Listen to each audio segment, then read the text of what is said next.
ಮಾಜಿ ಶಾಸಕ ಜೆಕೆ ಕೃಷ್ಣಾರೆಡ್ಡಿ ಅವರು ತಹಶೀಲ್ದಾರ್ ಸುದರ್ಶನ್ ಯಾದವ್ ಅವರನ್ನ ಏಕವಚನ ಹಾಗೂ ಅವಾಚ್ಯ ಶಬ್ದಗಳನ್ನು ಬಳಸಿ ವೈಯಕ್ತಿಕ ನಿಂದನೆ ಮಾಡಿದ್ದಾರೆ ಎಂದು ಚಿಂತಾಮಣಿಯಲ್ಲಿ ಸರ್ಕಾರಿ ನೌಕರರು ಪ್ರತಿಭಟನೆ ಮಾಡಿ ಉಪವಿಭಾಗಾಧಿಕಾರಿಗಳಿಗೆ ಮನವಿ ಸಲ್ಲಿಸಿದ್ದಾರೆ.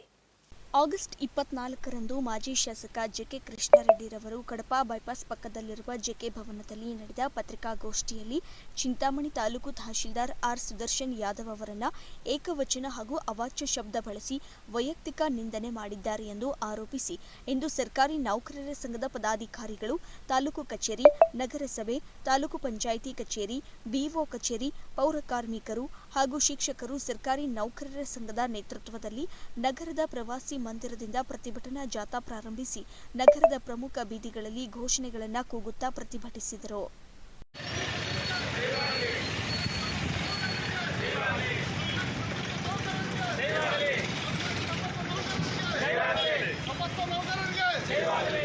ಈ ವೇಳೆ ಮಾಧ್ಯಮದವರೊಂದಿಗೆ ಸರ್ಕಾರಿ ನೌಕರರ ಸಂಘದ ತಾಲೂಕು ಅಧ್ಯಕ್ಷ ಮುನಿರೆಡ್ಡಿ ಮಾತನಾಡಿ, ಸರ್ಕಾರಿ ನೌಕರರು ಸಾರ್ವಜನಿಕರ ಸೇವಕರೇ ವಿನಃ ಯಾರ ಗುಲಾಮರಲ್ಲ.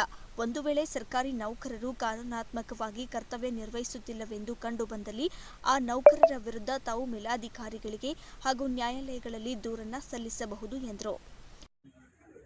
ಎಲ್ಲ ಪತ್ರಿಕಾ ಮಿತ್ರರಿಗೆ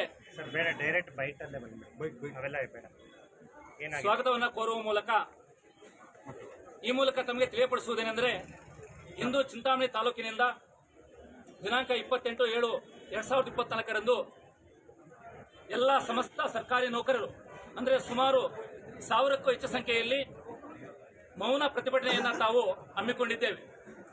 ಇದರ ಉದ್ದೇಶವೇನೆಂದರೆ, ಮಾನ್ಯ ಮಾಜಿ ಶಾಸಕರಾಗಿರ್ತಕ್ಕಂತಹ ಎಂ ಕೃಷ್ಣಾರೆಡ್ಡಿ ಸರ್ ಅವರು ತಮ್ಮ ಜೆಕೆ ಭವನದಲ್ಲಿ ದಿನಾಂಕ 24/8/2024ರಂದು ಮಾನ್ಯ ದಂಡಾಧಿಕಾರಿಗಳಾಗಿರ್ತಕ್ಕಂತಹ ಶ್ರೀಯುತ ಸುದರ್ಶನ್ ಯಾದವ್ ಸರ್ ಅವರನ್ನು ಏಕವಚನದಲ್ಲಿ ನಿಂದಿಸಿ ಅವಾಚ್ಯ ಶಬ್ದಗಳನ್ನು ಬಳಸಿರ್ತಕ್ಕಂಥದ್ದು ಸರ್ಕಾರಿ ನೌಕರ ಸಂಘ ಖಂಡನೆಯನ್ನು ಮಾಡ್ತದೆ.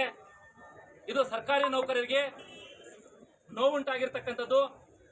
ಒಂದು ವೇಳೆ ಸರ್ಕಾರಿ ನೌಕರರು ಏನಾದರೂ ಕರ್ತವ್ಯದಲ್ಲಿ ಲೋಪದೋಷ ಮಾಡಿದ್ದರೆ, ನಿಮ್ಮ ದೃಷ್ಟಿಯಲ್ಲಿ ಕಾನೂನಾತ್ಮಕವಾಗಿ ಕರ್ತವ್ಯ ನಿರ್ವಹಿಸಲಿಲ್ಲ ಎಂದ ಪಕ್ಷದಲ್ಲಿ ನಿಯಮಾನುಸಾರ ಸರ್ಕಾರದ ನಿಯಮದಂತೆ ಮೇಲಧಿಕಾರಿಗಳಿಗೆ ದೂರನ್ನು ಸಲ್ಲಿಸಬಹುದು. ಇಲ್ಲವಾದರೆ ಅಲ್ಲೂ ಸಹ ನ್ಯಾಯ ಸಿಗಲಿಲ್ಲ ಅಂದರೆ ನ್ಯಾಯಾಲಯದ ಮೂಲಕ ತಾವು ಹೋರಾಟವನ್ನು ಮಾಡಬಹುದು. ಇನ್ನು ಪ್ರತಿಭಟನೆಯಲ್ಲಿ ನಗರಸಭೆ ಪೌರಾಯುಕ್ತ ಚಲಪತಿ, ತಾಲೂಕು ಪಂಚಾಯಿತಿ ಇಒ ಆನಂದ್, ಪೌರ ಕಾರ್ಮಿಕರು, ಶಿಕ್ಷಕರು ಮತ್ತಿತರರು ಪ್ರತಿಭಟನೆಯಲ್ಲಿ ಪಾಲ್ಗೊಂಡಿದ್ದರು. ವೆಂಕಟಚಲಪತಿ, ಅಮೋಕ್ ಟಿವಿ, ಚಿಂತಾಮಣಿ.